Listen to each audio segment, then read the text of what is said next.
So, ladies and gentlemen, Brian K. Wright is about to come on and bring you the best of success profiles and connecting and building amazing alliances. Before we dive into that, I want to share about the sponsor message. If you are an entrepreneur, high achiever, and you just know there is a next gear and you know you're ready to grow, you know that there's people counting on you, you know that it's up to you to serve your audience, and you want to break through any kind of beliefs, you want to dial in your schedule and your routines so that you can truly succeed. The 21-day challenge is one-on-one accountability for 21-day challenge. If you're interested in that level of intensity, send me a message, chris@beyourgps.com, or find me on Facebook, facebook.com/th3burns, and message me there. I look forward to talking to you about your 21-day challenge.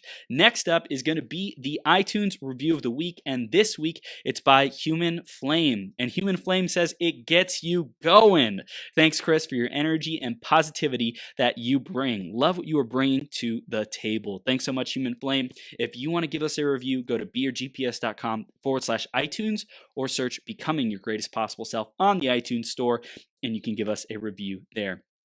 Thank you so much in advance for doing that, letting us know what you love about the show, how we can improve, how we can give you more of what you desire. We absolutely love doing it. So thanks so much for tuning in, and I look forward to giving you more GPS content, resources, connections, and helping you grow. So we got Mr. Brian K. Wright coming on in just a minute here. Again, grab a pen, a paper, be ready to take notes. This guy has interviewed like world-class people, successful people running, multi-million, hundreds of $1 million companies, impacting the world, millions of followers, like luminaries of our time. And he's here with us to share his wisdom that he's received, what he's created, what he's accomplished. So make sure you're ready for that one idea or more that can change your life forever, because I believe that life can transform in an instant. So make sure you stay tuned all the way through to get all the gold nuggets. Let's introduce Brian, and we'll bring him on the screen. Brian K. Wright is the host of Success Profiles Radio and publisher of Success Profiles magazine. And over the last 7 years, Brian has interviewed world-class achievers such as Darren Hardy, Jack Canfield, Loral Langemeier, Kevin Harrington, Sharon Lechter, and many more. With the lessons he has learned from these achievers and through his own experience, he seeks to educate, motivate, and inspire others to become a greater version of themselves.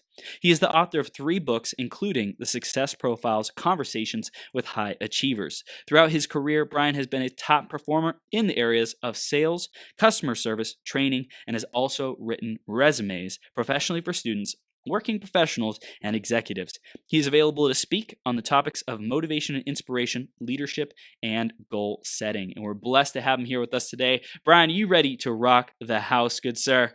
I am. Thank you for having me back. It's always fun to be here with you, my brother. I love it, man. I love you, Brian. The energy you bring, how much you support people. I just see you always on my content, on other people's contents, and people engaging with your stuff. It's just such a beautiful relationship ecosystem that you've built up. I really acknowledge you for the time and the energy that you invest in me, in other people who you care about, successful, motivated, inspired people, because you're doing some great work in the world, man. Thank you. Thank you. And thank you for that acknowledgement. And I will say, one of the reasons why I do get engagement on my posts is because I engage with other people's stuff. Right. You're just sitting there thinking that people will just come to your mountain because it's there every time you post something. It's not going to happen. I have friends who get some engagement. I get friends who get tons of engagement. They've got lots of followers and lots of friends. And my friends list, I think, has over 4,000 people on it now too. But I make an effort to engage actively with other people's content. And so when I post something amazing, I get tons of love. Whenever I post about a bookstore signing, I get over 100 likes. When I post a new magazine cover, I get over 100 likes within 24 hours. It's because I've got an audience, and so does the person I'm promoting. Yeah, that's the key. If you're promoting other people and you're tagging them with a reason, then that's legit. But if you're just randomly tagging people for no reason, I used to do that, and people would message me and say, please don't tag me in this because it has nothing to do with me. That was a huge lesson for me. And sometimes people tag me in stuff that have nothing to do with me. I untag myself. That's fine. No need to get mad about it. Just untag yourself and just quietly slither away and do your own thing. That's fine. I love it, man. And that's Yeah. that's really the truth though. It's engaging first. It's giving first without attachment to Right. receiving. And Hmm. plus when you're commenting on other people's stuff and really engaging, providing valuable Hmm. perspective, other people who are friends with that person or connected to that person now find out about you and your genius. And they're like, wow, that was a great comment, Brian. And I'm seeing you all over the place. I'm seeing you Yeah. in like dozens of times a week. Like, let's go Wow. find out more about Brian. It gives them a reason to want to connect with you too, because they're seeing you Right. all over the place. And connect early on somebody's Mm, post. Don't just wait for hours and hours, because the way Facebook algorithms work, the way mm, I understand it, mm. is if a bunch of people are engaging with your post early, Facebook will show it to more people. Yep. Yep. So that's really the key. If you can get engagement in the first, 5 minutes or so, your chances of the post start to take off. And if other people are sharing your content, then that's going to just take off all by itself.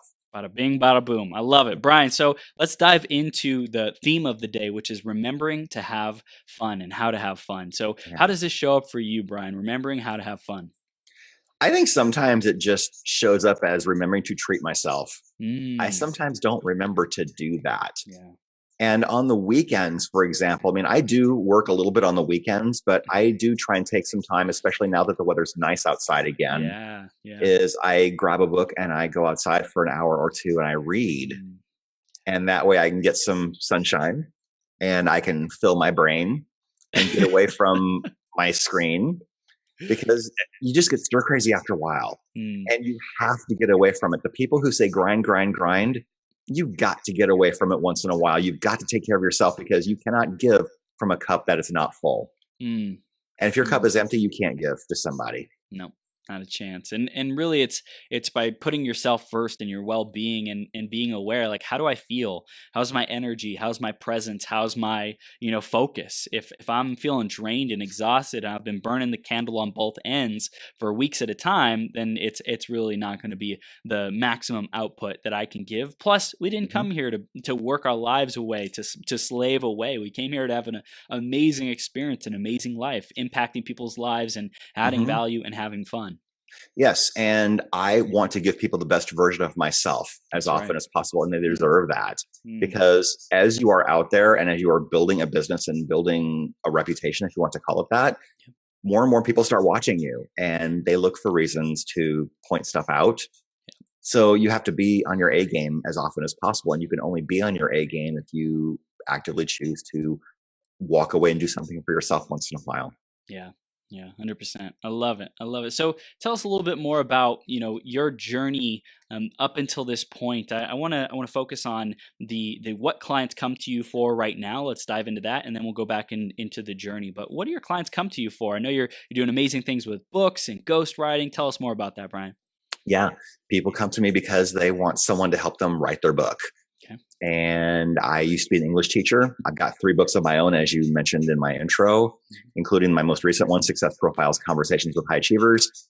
And people want to get their message out to the world. And so if someone wants me to ghostwrite their books for them, I'd be glad to have that conversation with them about what that looks like. Mm, We would refine your topic. We would refine things that your chapters might be about, talk about what some of your stories might be, and figure out how that all fits together. And then mm. I do a series of recorded interviews, and that's the content that I have to work with. And it's interesting. One of my clients had his book launch yesterday. Yay! Yeah, that was fun. Another one of my clients is scheduled to launch his book in a couple of weeks. Wow! So Congrats. I'm bringing a bunch of people to the finish line at the same time, and so now I'm working on the next wave of people Mm, whose first books are not done yet. Actually, I have other people who are near the end. One is an Olympic athlete, wow. and a former Olympic athlete. He's retired now from that. And then another guy who is a substance abuse addiction counselor, and he Wow. went through his own addiction for many years. He's 15 years sober now, but he wants to use this book as a piece to basically tell his clients about his journey and Mm, people who might be in addiction and really want to get out, and what his journey was like and why you shouldn't, and how your life can change if you just commit to going through the steps necessary to make things right in your life again. Making amends with people that you might hurt along the way, making amends with yourself, forgiving yourself is so critical. Wow. So, That's so but amazing too, because I'm sure you learn so much about like just the people's philosophy on life when you're yeah, writing, helping them write their book, and yeah, ghostwriting it for them. You get the wisdom that they want to give to the world right. firsthand. And it's about keeping things in their voice as much as Yeah. possible. I Yeah. haven't had many cases where I've really vehemently disagreed with what the author is saying, Right. but I have to remember that this is their message, this is their circus, and so I respect that. Yeah. So just also know, because I think that might be a concern that some people might have about hiring a ghostwriter is, are they Mm, going to make it their book or is it going to be mhm. mine? Well, no, Yeah. it's your book, it's the client's book, and you have to be happy with it before we're done. Yeah, that's a really great distinction. You've worked with so many people that that might be a concern for them. That hey, when you're writing a book, it's like a baby, right? Birthing Mm-hmm. a baby for some people, it's your work of art, it's your masterpiece, it's Mm-hmm. the creme de la creme, and Mm-hmm. to be able to be proud of that, it takes a really trusting relationship. And Brian, you're worthy of that trust. You are an Thank incredible you. guy. You continuously show up. You surround yourself with high achievers. You deliver the highest quality, everything. So Thank you. really, really amazing. And you know what's also interesting about that, Chris, is sometimes you have to be willing to say no. Yeah. You cannot be so desperate for business that you cannot be afraid to say no to something. I've said no Mm, once in a while. Even when people submit magazine articles, I've received submissions that I haven't used. mm, It's not an indictment on the person that submitted it. It just didn't really quite fit the mission of the magazine, or it just really wasn't my vision for what I thought this should be. And it would just take way too much time to fix it. yeah. And sometimes I've given articles back to people and say, here's kind of what I'm thinking. Mm, If you could make some changes and resubmit it, that'd be great. And I don't hear from some of those people again. wow. I mean, I don't know. I didn't mean to hurt your feelings, but I have standards. That's right. That's right. And Yeah. and your audience, you've built up this trust and this relationship. You've built up a quote unquote alliance with Mm-hmm. them, with their relationship with you, that you have to trust that. You have to Yeah. value that so highly, because that's one of the most valuable assets that you have with them, that trust. And it can be like crushed and gone in an instant, and it Yeah. can typically take a long time to build up. So you Right. gotta make sure that we're always putting that quality in front of them. Yeah. And sometimes when you're running a magazine, and I don't have this disclaimer, and maybe I should, Mm, but I don't always, most of the time I do, but I don't always agree with the point of the view of the article that's being submitted to me. right. And this does not necessarily imply the opinions of the editor or the publisher. I should probably have that disclaimer in there.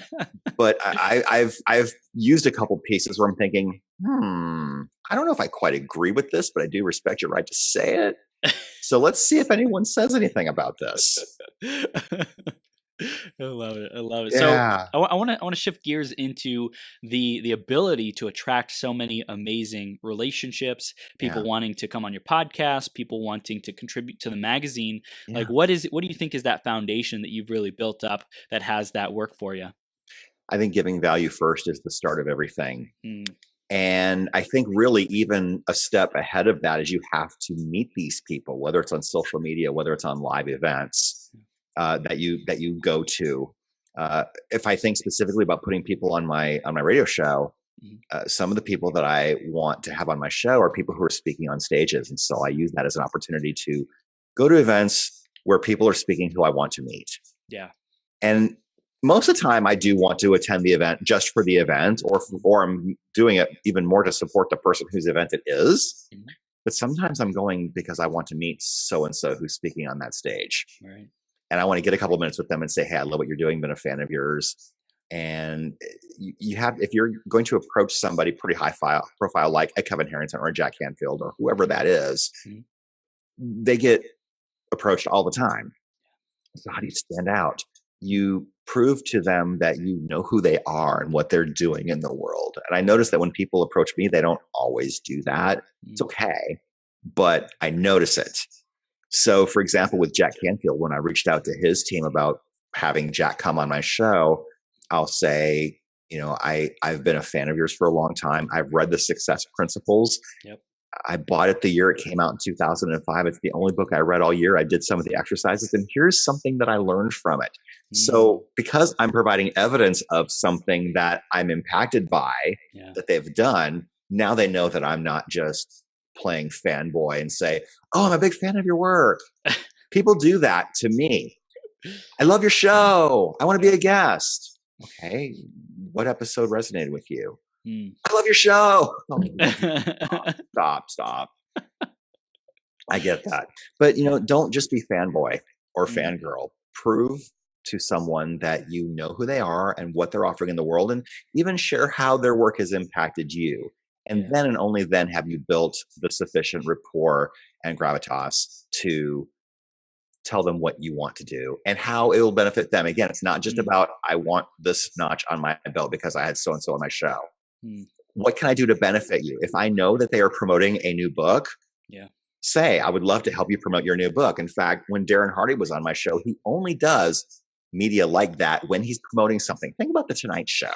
You only see artists, musicians and actors and actresses on those shows when they're promoting their new project. And you see them everywhere for about a week and a half. And then you don't see them again for a while.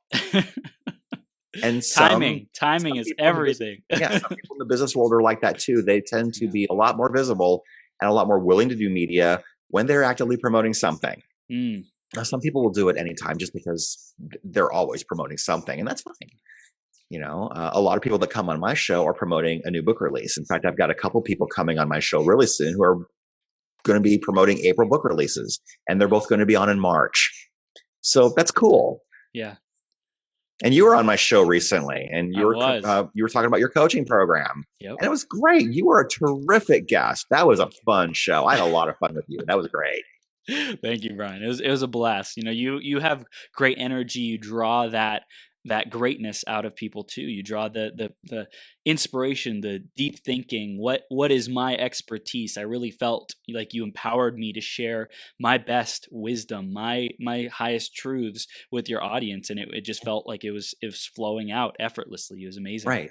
Thank you. And it comes with knowing the person you're interviewing, and if you don't know them very well, doing research and preparing. What I don't like, and you don't do this, so I can say this openly, but what I don't like is when I come on a show and they'll go, tell me about yourself. And they don't really read a bio, and they'll say, well, tell me about your book. And they don't say much about the book, and they're winging it, and they're expecting me to carry the show for them, which is fine. I mean, it's okay. I do find that the majority of the interviews that I go on, the people that I'm talking to, they've not read my book. But I try to make every effort to at least have a working knowledge of that person's book so that I can ask them questions about their book, because that's why they're doing media. They want to promote their book. So let's talk about your book. Yeah. And it's probably even as simple as seeing some of the content that they put online. Like, you don't even necessarily have to buy the book, but just go do some research and watch a couple of YouTube videos and see what they came out with recently. watch evidence of other interviews that they've granted to people. Read their blog. Go to their YouTube channel. Google them and find out why they're in the news. And play nice in the sandbox. Don't seek to embarrass your guest, because they'll never come on your show again. Why do you think some people do that? They just they want to be controversial. They want to I think it's to generate attention. Wow. And that I'm here to spread a positive, loving, inspirational message to the world. And so that's who I am. You'll not get that from me on purpose. Yeah, and I think that there's a time where it's just asking questions out of curiosity and saying, hey, what was this about? Like what did you learn from it? What wisdom did you get? How did you grow from it? If you it's pretty simple to put that kind of a spin or a direction on something versus the inquisitive kind of bullying energy of hey, why did you do that? And another great point I'd like to raise is sometimes it's about what someone is not saying, because there are certain questions that some people may not want to answer. I'll give you a perfect example.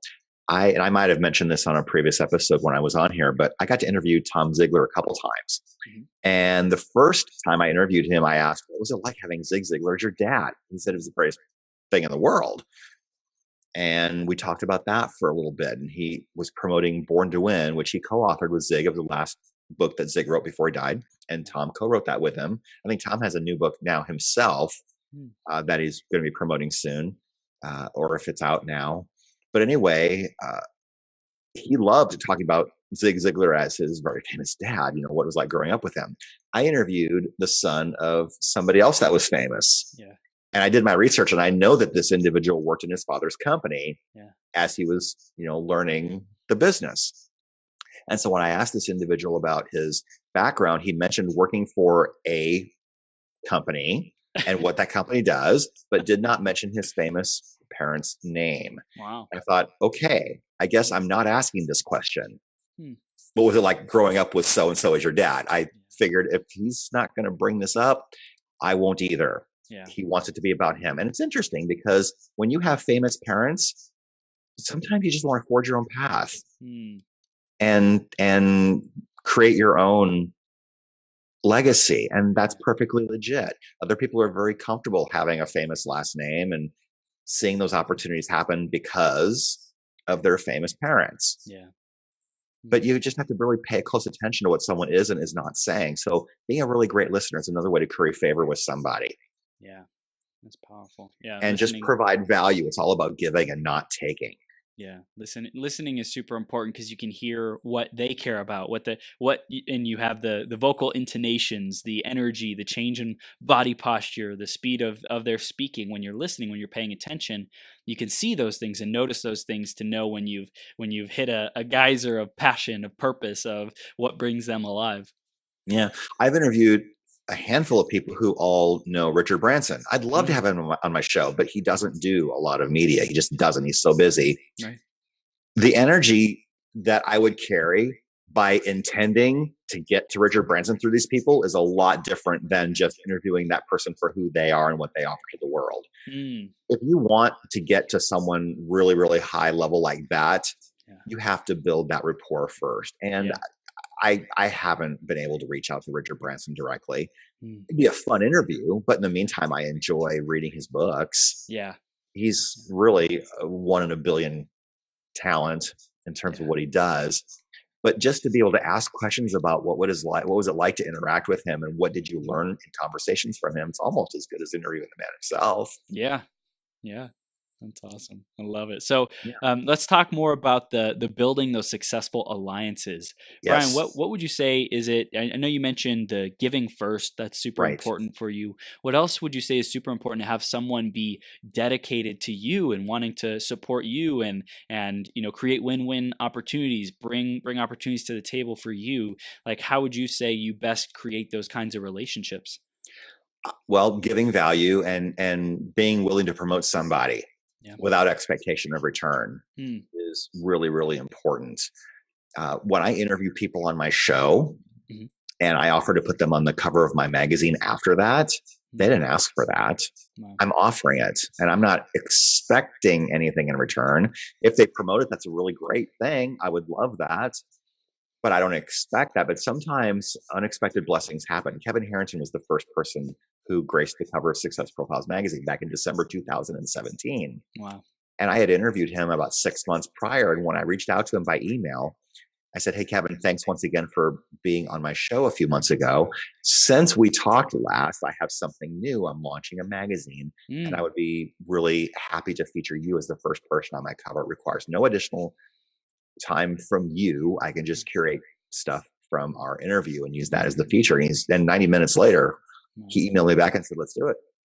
Dang. And it's a digital magazine, but I did print out a few copies because he was speaking at an event that I was going to be attending. This is another one of those examples of I'm going to the event to meet somebody specific more than just going to the event itself. But I was happy to go to the event. And I was very happy to support the person who was running this event. But I got to meet Kevin Harrington in person before it started. And he recognized me because he had seen a picture of me. And, we shook hands and I said, "I have something for you." And I gave him the magazine. He's like, "Oh, wow, this turned out really great. I love being on the cover." I said, "I know you do." And then he said, "I'm going to be speaking later today. And part of my presentation will be about digital marketing. I assume that you just print this out for the purposes of coming here, but it's digital." I said, "Yeah." He said, "Is it okay if I show this magazine during my presentation?" "Yeah, that'd be great. I'd love that." So he promoted my magazine in front of 150 people or 100 people. Wow. It was really cool. I didn't ask him to. So unexpected blessings come when you offer to give first, Mm. and it comes to you in ways that you may or may not ever expect.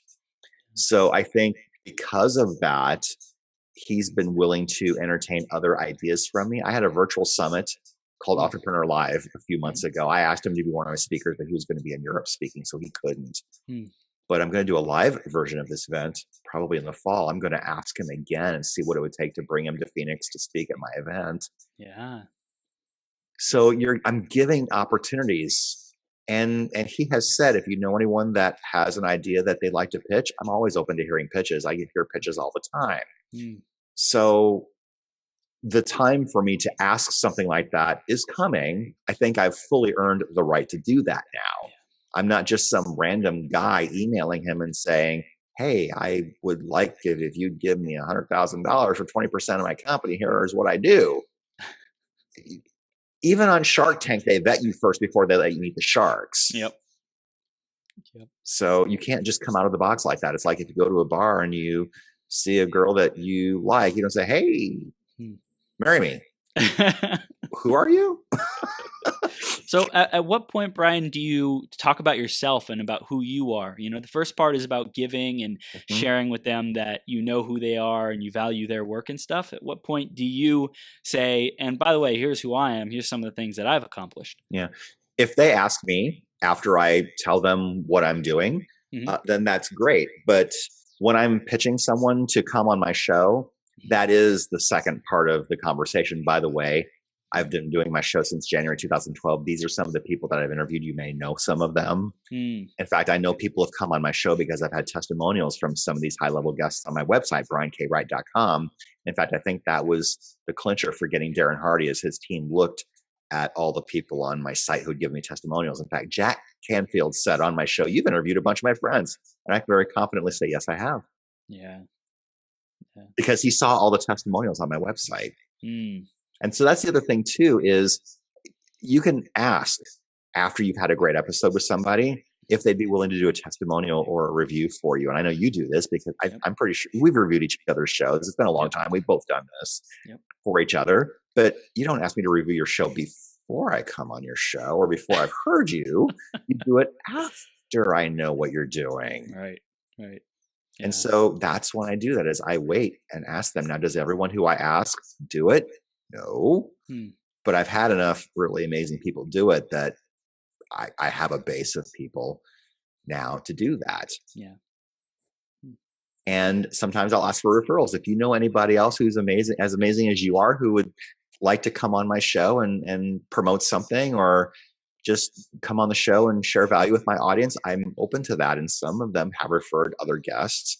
I'm much more inclined to take a referral from somebody than somebody who blind pitches me cold from a PR agency. Now, I've taken some of those. Some of those people have made really good guests, but I'm much more likely to take a referral if I know you and I've worked with you and I have some idea of who you are. Yeah, that's powerful. I think when you ask people for what you want, it's important to make sure, one, you ask, because a lot of people aren't even asking in the first place, but two, that you've built up the quote unquote capital, social capital, relationship capital for it to be easy for them to say, sure, I'd love to. Yeah, absolutely. Yeah. That's great. And sometimes what I do, and I love doing this, I love connecting people who need each other. If someone expresses that they're looking to do something in particular in an area of expertise that I don't have, I might say, I know somebody who does this. Would you like me to connect them? Yeah, I said, let me go to this other person and tell them a little bit about you and ask them if they'd like to talk to you. And usually the answer is yes, because I've provided value for that person before. And then I'll do an email intro or a Facebook Messenger intro, and I'll just introduce them and say, this person does this and this is what they need. And this person does this and this is what needed. And I thought the two of you would really hit it off and go. And sometimes it results in business between those two. And it's awesome. I don't ask for anything out of that. Maybe I should, but I haven't. Just ask, what would this be worth to you? Yeah. Right. I mean, one of my book writing clients, the guy who just launched this week, he asked me about a launch strategy. And I said, you know what? In full disclosure, that's not my zone of genius. I'm a writer. However, I know a guy. who could help you with an online book launch. Would you like me to connect you? And he said, yeah. And I called my friend and I said, I know this guy who I just wrote a book for. He needs a book launch strategy. I said, this is not my area of expertise, but I know this is something you do.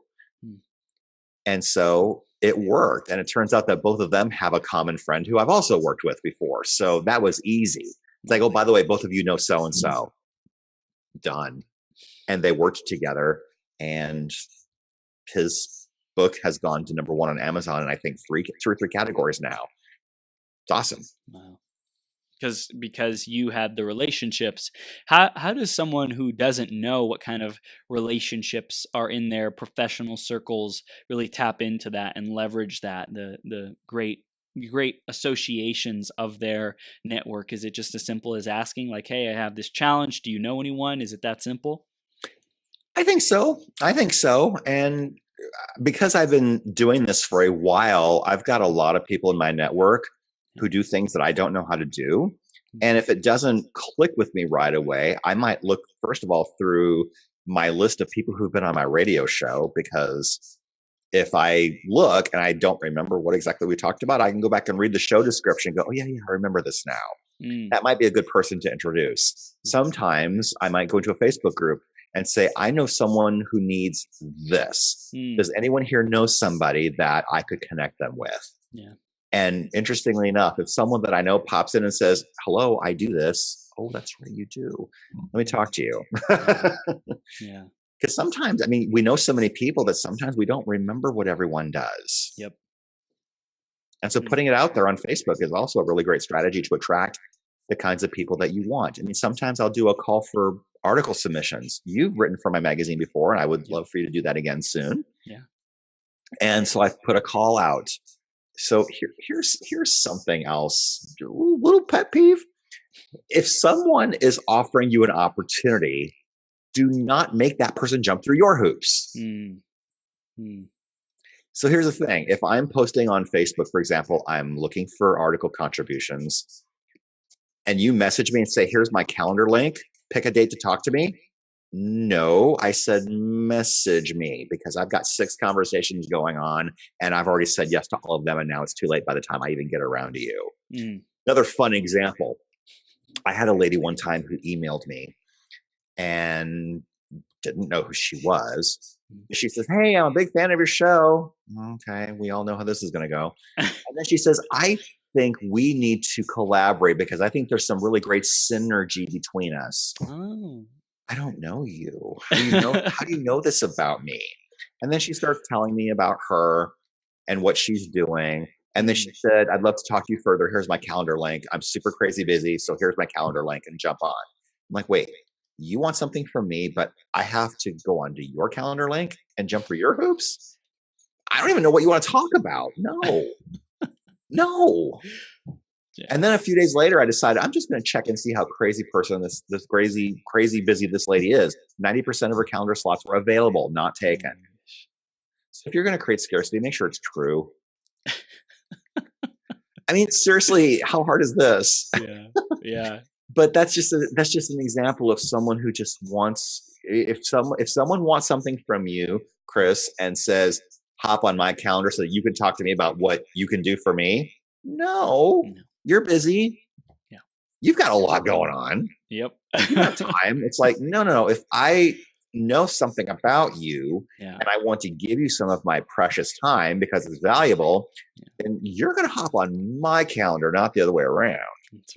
That's right. So I wanted to know, how do you stay so consistent with adding value and commenting on people's posts? Do you have any kind of system or process that you do to make sure that you continue nurturing those relationships, or is it all intuitive, or how does it work for you? I think it's probably more intuitive. I make sure that I do something every single day to encourage and love and support somebody on my Facebook group or someone in real life or whatever. Or I've got a handful of people that I text every single day. Hey, hope you're having a great day. Love you. It's awesome. If you need something, let me know. I message people very regularly without needing or wanting anything. I do this with you all the time. Yeah, you do. And so then when it comes time that I like to ask for something, I've already built that social capital in spades. Yeah. And interestingly enough, if I'm trying to work with someone to see if they'll become a client for something that I'm doing, I don't make every single message about the thing that I'm following up on. I'll just say, hey, I hope you're having a great day. And a lot of times they'll say, I haven't forgotten about you, Brian, but I've just been really busy. Oh, that's fine. I hope you're having a great day. Yeah. That's why I'm reaching out. Now, if this other topic comes up, then great. Or I might say, and by the way, just wanted to, see where you're at on this. Let's set up a time to talk sometime when things slow down a little bit for you or whatever. I'm not that super aggressive salesperson. I think there's a time and a place for that. Yeah. It's like knowing what your style is and what makes you feel good and what makes other people feel good too. And the type of people that you want to work with and how you want to make them feel. Yeah. I think it's about respecting other people's boundaries. I'm talking to people who are really busy in their businesses. Most of the people that I talk to are running their own businesses. Yeah. I find that those are the people that are most likely to want to write a book. They are most likely to know what their message is. Yeah. They know what they're promoting. They're using the book as a vehicle to promote their business in many cases. Sometimes people are wanting me to help them with the book of their lives, their autobiography, their main story. But sometimes it's to build a case to work with them. Yep. Robert Kiyosaki's Rich Dad, Poor Dad was a big commercial for his cash flow game. That's why he wrote the book. Turned out to be one of the most influential business books of the last 25 years. It's incredible. And if someone has been giving and they've been contributing to others and posting on social media, other people's profiles and giving that love, and they still have a challenge with knowing how to ask for what they want and having an offer, so to speak, that someone else can help them with to promote. They have self-worth challenges, or they just don't know how to say it in the right way to have someone want to help and contribute them. What can they do to grow and be more confident, to be more clear on what they can do? I would say hire a coach. Yep. I know it's what you do. Yep. That's right. There's a book that I would like to recommend called The Aladdin Factor by Mark Victor Hansen and Jack Canfield. It's all about the power of knowing what to ask for and how to ask for it and when to ask for it. Abundant case studies all over that book. I have the physical book. I also have the audio on YouTube. Go onto YouTube and search for The Aladdin Factor, Jack Canfield, Mark Victor Hansen. You'll find it's almost a 7-hour audio. Wow. And the whole book is on audio. It's free. It's on YouTube. So just listen to it. I've listened to it a couple times in the last couple months or so. But it's really, really great. They talk about why people don't ask, and self-esteem and worthiness comes up a lot. Yep. How do you ask? When do you ask? Knowing who to ask. That's important too, because sometimes we don't get because we're asking the wrong person. Yeah. It's not because we're not asking at all. It's we're asking the wrong person. We're not asking the person who's capable of helping us. So figure out who that is. Sometimes the universe gives back to you in ways that you're not expecting. And for your online summit, what was the way that you went about asking the participants and the people who contributed? What was it that got them to want to show up and add value? A lot of the people were people I've already interviewed. So they knew that. Some of the people were people that my coach knows. So I trusted all of those sources. That's awesome. And they were good. They were really good. And one was a referral from one of my guests who I did not know at all, but she turned out to be a really terrific guest. That's awesome. And so it just gave them an opportunity to share the thing that they love. And everybody who spoke runs a business and or has used a book. It was called Authorpreneur Live. And so the whole idea behind that event was to talk about how to write, market, and leverage your book to create more business for yourself.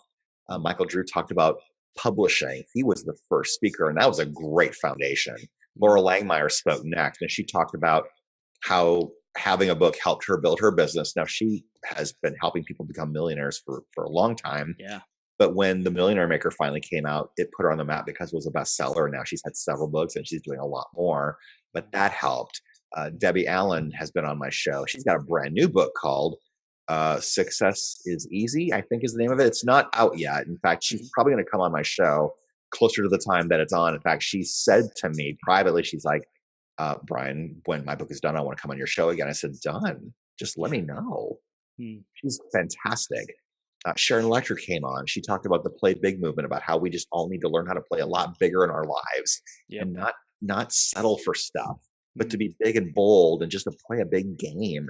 And she talked about that, and she's a multiple time best-selling author. So that was great. I had a guy talk about how to sell your book and how to sell anything on Amazon.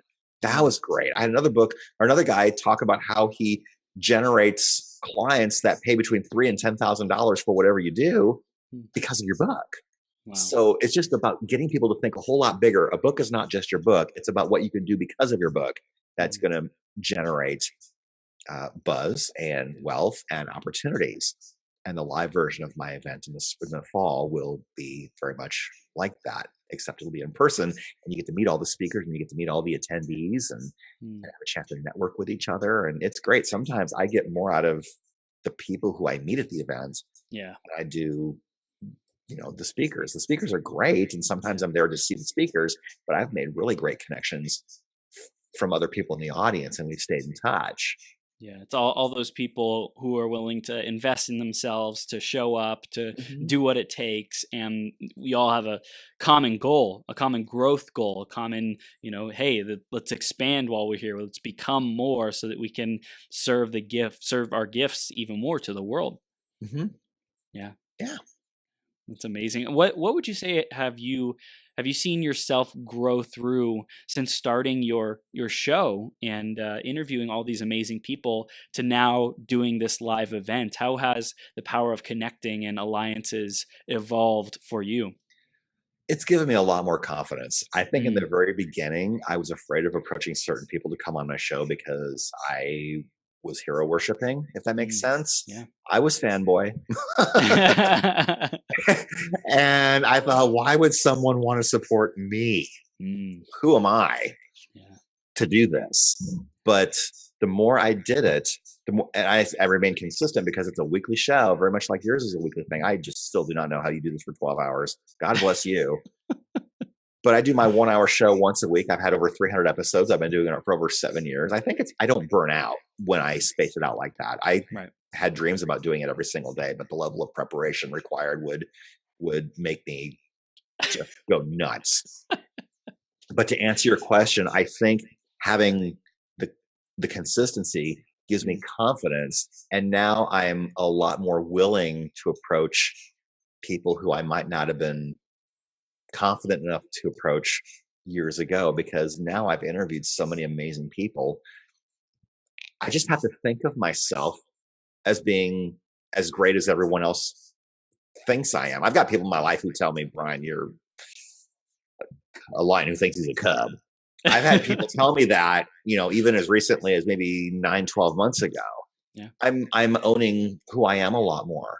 And you have to own your greatness. And doing things consistently every single day will lead you to that. You have to know what you want. You have to be willing to take steps forward for it. And sometimes those steps are really uncomfortable. Did you know what you wanted the whole time, or did the clarity develop as you grew through your journey? The clarity developed. I knew I wanted to do a show, and I knew it was going to be the basis for something. I didn't completely know what that looked like. I want to speak on stage a lot more often. Yeah. I did not have any idea that a magazine would spring from this. I thought a book could possibly spring from this. If I could collect enough really amazing interviews, I could compile them in a book, and a publisher loved the idea and went with me.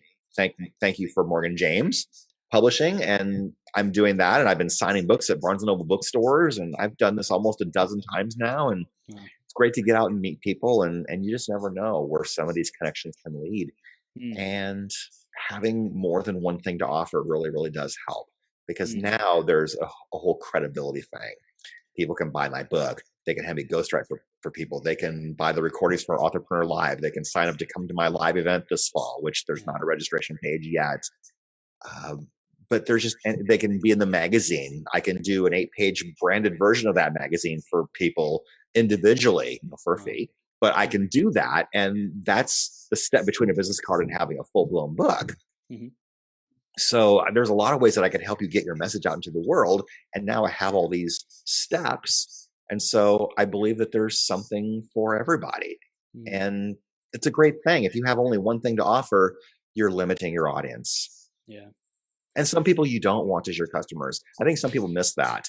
There's some people that really you don't want or need in your life. And that's not to disparage anyone, but you have to have a clear sense of what your mission is and who your ideal customer is. If you have not clearly defined who your ideal customer is, and you let someone into your gate who's not anywhere near that, you will be miserable, and so will they. Yeah. And it won't be fun. Because if you're thinking about, if I'm thinking about writing a book for someone, I'm going to be spending time with you for months. Yep. I better like you. So yeah, absolutely. Yeah, that's powerful. So I heard also to have multiple different offers, multiple different ways that you can serve people. So whether it's your own products, or even if you know somebody else's, like for example, someone who's listening or watching right now, and you are, let's say, a coach, and you want to work with people to help them get their message out, but you don't necessarily write books, then create the relationship with Brian Wright and say, hey, I want to serve. I want to help you however I can. I want to bring people to your door. I want to learn more about you. I want to invest in our relationship. Let's keep growing this and see what we can do together, and like just start building those relationships. That's one of the big visions that I had with this 12-hour marathon, is being able to serve our guests better by building relationships with, adjacent professions to mine, to coaching, like with you and with others. So I think it's really, really powerful when you build that team of people who can accomplish what the people who we come across in our day-to-day lives, the problems that they have. When we build a team that can solve those problems, and we're immediate in being able to make those connections, and it's easy, there's systems, there's processes for it, whatever it might be, there's a procedure, and we're confident in it, then it makes life so much easier, and we're able to add the most value. Yeah, absolutely agreed. It's great, because if you know people who do sort of what you do, but not exactly what you do, and they can serve a portion of your market better, refer them out. Yeah. I mean, when my client said, let's talk about a book launch, and I was just very honest, I said, this is not my zone of genius, but I have a guy. Let me connect you. And he was very much okay with it. And that guy served him in ways that I couldn't. Yeah. So we all won. I think he appreciated that I didn't try and bluff my way through something. Because here's the thing. I had an experience with somebody who told me that they could do a certain thing. I'm afraid that if I say what it is, that give it away. And I don't want to tarnish this person's name, because, I think his heart's in the right place. But he said he could do something for me. And I found out as we were moving along that I was his guinea pig for learning how to do the thing that I was asking him to do. I'm like, I thought you were an expert in this. That didn't leave me with a very good feeling. Right. Trying to teach someone how to do something that you've not yet done, but they make you the guinea pig. That's not cool. No. And if you are going to do that, tell someone. Tell them up front. Tell someone. That's just like these people who are teaching people how to be a millionaire who can't even pay their rent. What is that?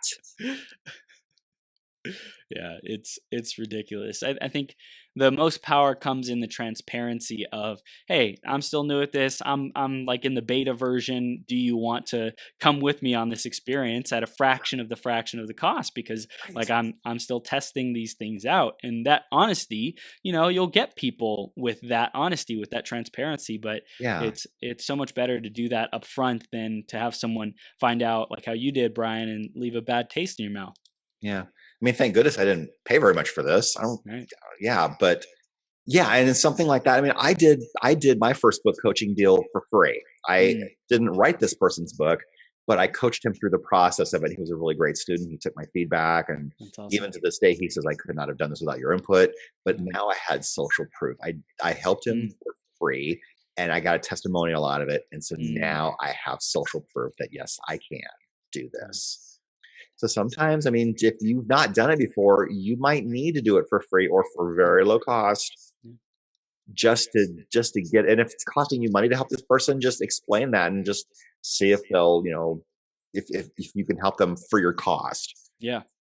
And then get a testimonial. I mean, if you're going to do free work, get something out of it, a testimonial, media, whatever it is they do, even something in trade. If they do something that you need, say, let's trade. Yep. That's powerful. I love it. Yeah. I love it, Brian. So if there are any final pieces of wisdom for connection or building these powerful alliances, what would those be? Or you can just wrap up what we've already talked about in this Yeah. conversation. It's all about giving value first. Yeah. And making sure that you are edifying and promoting somebody else. Everyone Mm. in the final analysis is interested in what they can get and Mm. about their business and themselves. I mean, we're all self-absorbed to some degree, aren't we? Yep. Yep. So you stand out when you don't act that way toward other people. Mm.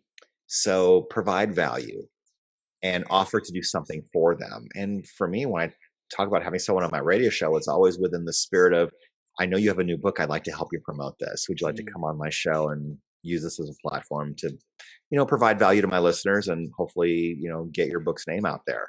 Yeah. And that's a much more winsome way of presenting it. So go where people are that you want to meet, provide value, be very interested in what they are doing, act interested, know something about that person. In fact, I interviewed somebody, two people on my show this week who co-authored a book together, and they said, "You actually read our book." I said, I glanced at it, yeah. But they said most people that interview us don't read our book. And so just stand out, knowing something about the person before you ask them is huge. Yeah. I mean, especially if they're not necessarily well known, just dig a little. In fact, I sometimes, when I get people on my show, they'll say, "You really did your research. No one ever asks me about this." That's what I do. Yeah. That's what has you stand out. That's what has you be a person who people can't forget because you made them feel special. You made them feel, important, and like you cared enough to go the extra mile. And that's what we all need more of around us. And yeah, good. That's the whole key. You need to make someone else feel like they're the most important person in the world. Yep. Because they believe they are. Yep. Yep. That's right. I love this, Brian. So you are amazing at having people feel like the most important person in the world, helping them get their book written and getting it out to the world, get their message out into the world. And you do that in some big ways. You have Success Profiles Radio. Tell us how we can stay connected with you, how our audience can take those next steps. Okay. My website is briankwright.com, BRIANK as in Keith, WRIGHT, briankwright.com. And there's a contact form. There's also information about my book, which is called Success Profiles, Conversations with High Achievers. I interviewed Jack Canfield, like I mentioned, Darren Hardy, Sharon Lechter, all of those people I mentioned, they're all in this book. Kevin Harrington will be in the next one. But that's on Barnes & Noble, it's on Amazon, and all your fine bookstores. Also information about my magazine. You can subscribe to Success Profiles magazine. And if you want to talk about getting your book written, I'm very much open to a conversation to see what that looks like. If we're a great fit for one another, that's great. If we're not, that's okay too. But I would love to help you get your message out to the world in a much, much bigger way. Awesome. And you're a powerhouse at it, Brian. Everyone who's listening or watching, definitely stay connected with Brian, have a conversation, see what you can create in the world with his expertise. And Brian, thank you so much for being here, connecting and building alliances, both with me, with everyone who you're around. You're amazing at what you do. And I'm excited to see you grow even more, impact even more lives, because you're doing work that's so worthy and so wonderful in this world. So thank you so much, man. And thank you, Chris, for having me here. It's an honor and a privilege to always get to spend time with you and your audience. I love you and honor the work that you're doing in the world too. You are amazing. Thank you. Thank you, Brian. We'll see you very soon, okay? All right. Take care. Take care. Bye-bye.